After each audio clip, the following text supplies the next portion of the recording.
Oh my god, we finally got there. After what feels like about 25 years of delay, we're finally able to do the All About Eve bonus episode. I've finally avoided procrastinating one more time. It's Kill James Bond. You know who it is. That's right. We got a special guest. It's my husband, Chris. How's it going, Chris? Hello. That's right, baby. Beautiful. Did you say All About Eve? Was that a joke? Fuck! Do you want me to do the opening again? No, I don't. This is Keep cursed. This is cursed. It's the episode that they would not let us make. Right? All right, we should have listened. Who's they? Is they you?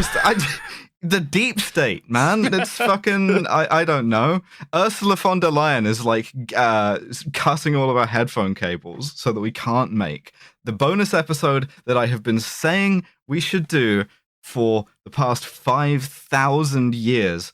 All About My Mother by Pedro Almodóvar. Todo sobre mi madre. I apologize for my Spanish. For the next hour, it's not going to get any better. I'm not gonna try. That's my Perfectly reasonable. Yeah, this guy's name is like Pete Almodovar, and we're not sort of like interrogating that any further. We're just anglicizing everything. But this is a movie that Chris actually introduced me to, and introduced me to pretty much all of Almodovar. And how would we describe him as a director? High camp. We think high camp, colorful, Spanish. Very gay, occasionally transgender. Yeah, I mean that pretty much sums it up. Mm-hmm. And it's an hour and 40 minutes of that. So we begin. Although I will say this particular film is very cis and straight in terms of its perspective and its messages. Mm-hmm. We begin to have a fight almost immediately because I think that's an insane thing to say. but we shall get into it. So we start in Spain. It's the 90s. Franco is dead. It's the new Spain is emerging. And we have this woman, Manuela, who works as a coordinator for organ donation. We see her at work as they pull the organs out of a dead guy, and she sort of calls around to see where the liver is going and where the lungs are going and stuff. Sorry to interrupt, but there's actually a really important part please. Where she talks to the family members about the organ donation, and there is a really important feigned moment of sympathy that she's wearing very well when she's kind of explaining where the liver is going to go before she makes the call. Yeah, it's quite like being a podcaster in that you kind of have to pretend to be sympathetic and approachable when you work in healthcare. Yeah, that's right. Whereas in reality, Inside, we're you're all just dead. hateful. You actually have to have sort of 2 years of experience listening to podcasts before we let you listen to one for real. Mm-hmm. That is actually true. But we see her go home, and she has a twink son, Esteban. Mm-hmm. This kid is supposed to be 16, and I'm like, this man is in his 30s. Mm-hmm. Or do they just look? Do they just look old in Spain? That's what twinks used to look like. Wow. And in the 90s, they didn't have retinol. They didn't have any number of the sort of modern conveniences that we had. This is what you got, that's right? true. Mm. That's true. If you go back and you look at pictures of Harrison Ford when he's 27, he looks about 45. And it's oh right, they just didn't have skincare then. They hadn't invented it. They hadn't realized that you had to take care of the skin that you had. Mm-hmm. Yeah, another great Another great movie, Yep, the skin that you had. Love that one. But so they have a night in and they watch the movie All About Eve, which is one of the sort of many references underpinning this movie. And All About Eve is a movie that I should have had us watch first, but I was fucked if I was going to put this movie off again. Well, one of the things that is important is that All About Eve is retitled in Spanish. It's called Eva al Desnudo, which is Eve naked. And Esteban kind of tells his mother that, I hate this title. And she says that the original title, All About Eve, doesn't make sense. And he titles the film. He writes down in his little gay notebook that he wants to write something about her, and it should be called All About My Mother.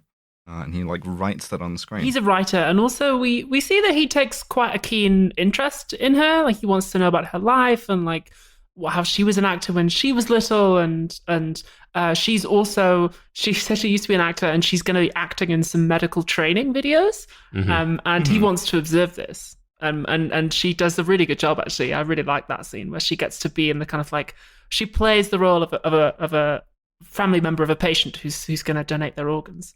Yeah, and he's watching her along with like a psychologist and a bunch of trainees as they film this. It's actually what makes this even deeper. This is a reference to another Almodovar film, an earlier one that he did, where they do the same thing. So she's acting out a version of a thing that's already been acted out, and they rehearse this through with her as the grieving parent who like doesn't really understand what's going on and has to be sort of like has to have explained to her what organ donation is. Mm. And soon after this, it's Esteban's somewhat birthday. Important also to know that the family member she's acting out the death of is the husband. And this is just after like a scene where the kid and the mum both make vague allusions to this because she's a single mother, so they make vague allusions to the presence of a man who is just no longer there. And for a second, you get a lot of like mixed diegesis. It's like maybe the husband is dead. Maybe that's why this scene is being shown the way that it is. But not quite. And she kind of presents him with sort of baby's first faggotry kit. She gets him a Truman Capote She book. does, yeah. Yeah. He's got a kid's room. He's got giant robot toys, but he's got a real serious face. And he's like, I look older than I am.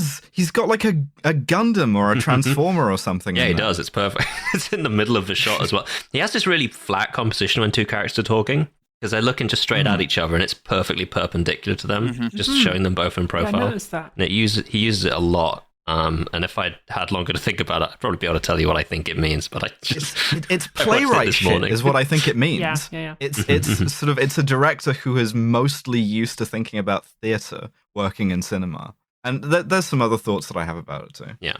Speaking of the theater, they go to see Streetcar Named Desire. They do. Another great moment in camp, right?